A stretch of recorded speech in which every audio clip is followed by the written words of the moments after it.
Ah, salut Jonathan. J'espère que tu vas bien. Oui, merci.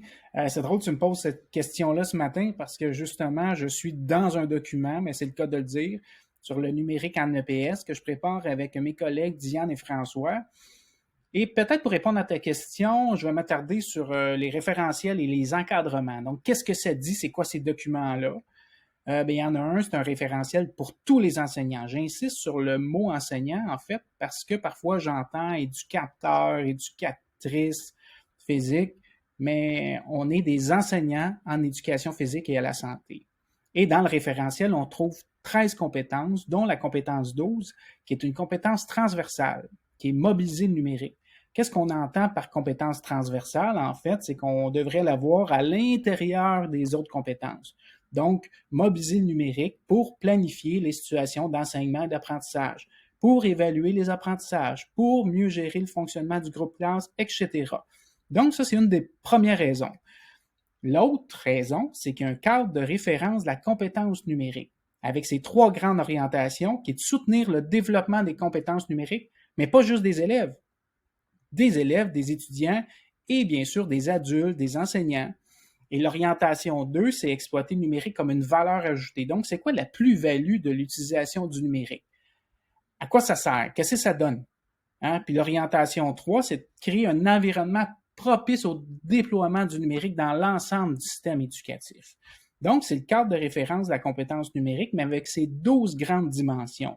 Donc, on peut en voir donc le numérique pour l'apprentissage, le numérique pour collaborer, pour communiquer, pour produire du contenu, donc, etc. Ça, c'est un autre document qui est le cadre de référence de la compétence numérique.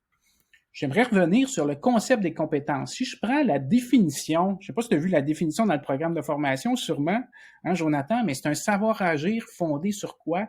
Sur la mobilisation et l'utilisation efficace d'un ensemble de ressources. Mais c'est quoi ces ressources-là? Ben, il y a des ressources internes. Hein, en éducation physique, un étudiant, un élève compétent dans une situation quelconque, mais il devra mobiliser ses connaissances. Hein. Est-ce qu'il connaît les règles de jeu, etc.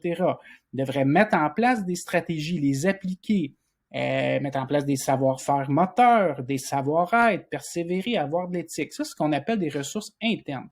Par contre, une compétence, c'est beaucoup plus que ça.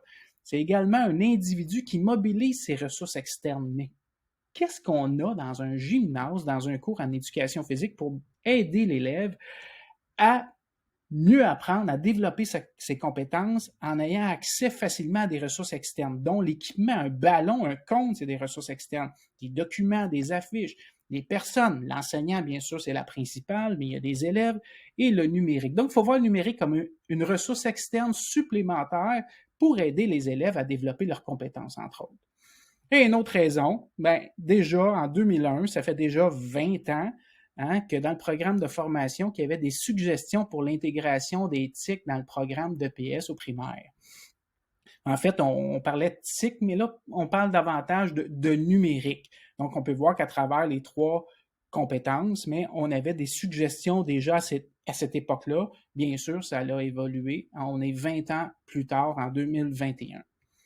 Donc, en résumé, Jonathan, je te dirais, par rapport aux encadrements et aux documents officiels, mais il y a une référence des compétences professionnelles pour tous les enseignants, le concept de compétences, qu'il faut voir le numérique comme une ressource supplémentaire pour aider les élèves, pour aider un individu à développer ses compétences. Et qu'est-ce qu'on lui offre comme ressource externe? Il y a le cadre de la compétence numérique avec ses 12 dimensions.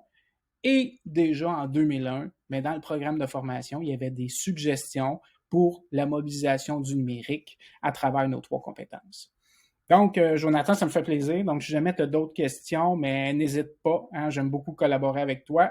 Donc, je te souhaite une bonne fin de journée. OK, bye bye.